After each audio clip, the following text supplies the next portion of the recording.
The former Attorney General, Eric Holder, had some interesting comments about the NSA whistleblower Edward Snowden.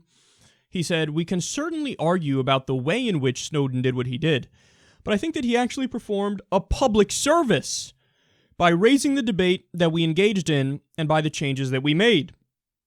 Now, I would say that doing what he did, the way he did it, was inappropriate and illegal. He harmed American interests. I know there are ways in which certain of our agents were put at risk. Relationships with other countries were harmed. Our ability to keep the American people safe was compromised. There were all kinds of redos that had to be put in place as a result of what he did. And while those things were being done, we were blind in certain really critical areas. So what he did was not without consequence. I think that he's got to make a decision. He's broken the law, in my view. He needs to get lawyers, come on back and decide, see what he wants to do, go to trial, try to cut a deal. I think there has to be a consequence for what he has done. But I think in deciding what an appropriate sentence should be, I think a judge could take into account the usefulness of having had that national debate. All right, so here we go. There's been a slow creep, and, the trends of history and the tide of history has been moving clearly in a certain direction, as we knew it would. I told you at the time, the second that this became a big story, that, everybody looks at him now, or let me change that, amend that. Everybody in the establishment looks at him now and they go, "Oh my God, a criminal." But then as time goes by, it becomes, and he tweeted about this the other day. "Oh yeah, no, this is terrible. He's treasonous, traitorous. You gotta lock him up. He's horrible." And then that becomes, well, he technically broke the law and there should be consequences, but maybe it wasn't the worst thing in the world. And then that becomes, okay, yeah, it was necessary for him to leak that. And then what comes next is, you're a hero. People go, "Oh, you're a hero." Daniel Ellsberg in the Pentagon Papers, that's exactly what happened with him. We had the leak of the information that, well, the U.S. kind of just acted like a terrorist country then. We napalmed innocent women and children and villagers, just civilians. We would kill everybody in sight, and then we would make the preposterous argument, "Oh no, we're going to make you free by killing all of you." What are you talking about? That's insane. So we learned that we did these terrorist actions. We had the leak of the Pentagon Papers, and they went, "Oh, national security has now been harmed."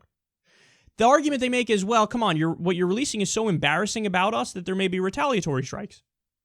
Well, yeah, then maybe you shouldn't have done those things in the fucking first place. So anytime anybody does anything bad, you need to cover it up because what might happen in response could be bad as well.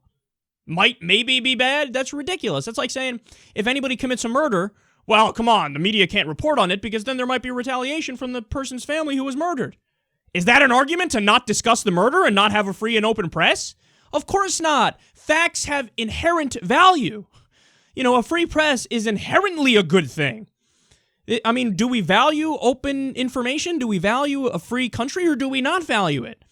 So Daniel Ellsberg was called a traitor, or said he's treasonous at the beginning, and then eventually, he's a hero. Now, same with Edward Snowden.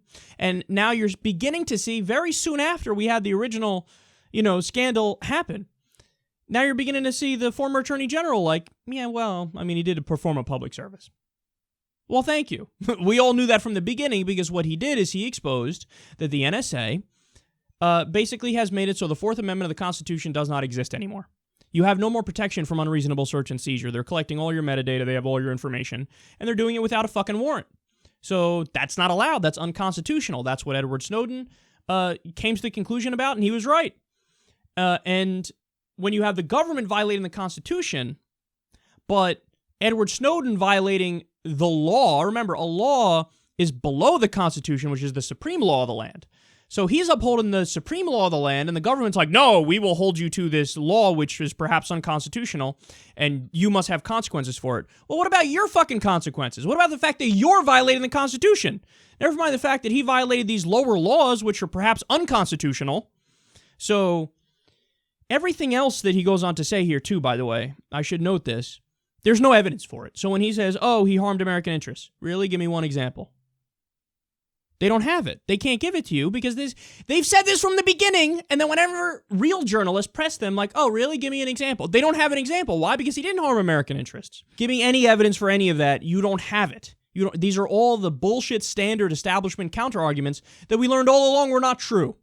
They said, "Oh my God, because of the leak of this information, we were able to prevent so many terrorist attacks, now we're not going to be able to. Well, then some actual journalists dug through all the different claims of, we prevented terrorist attacks with this program. None of them were real. None of them were true. None of them. So they say, oh, it protected us and it was only about terrorism. Well, it didn't protect us. And it wasn't only about terrorism because, of course, we learned through many more leaks. Hey, the NSA is giving information to the DEA under the table, and the DEA is using the information in drug crime cases. Well, here's the mission creep. To an Orwellian society where everybody's monitored all the fucking time, and then you can get arrested when there was no police work that had to be done, there was no specific warrant that had to be gotten. They just monitor you all the time. Edward Snowden said that's not okay, that's unconstitutional, and now he's punished for it.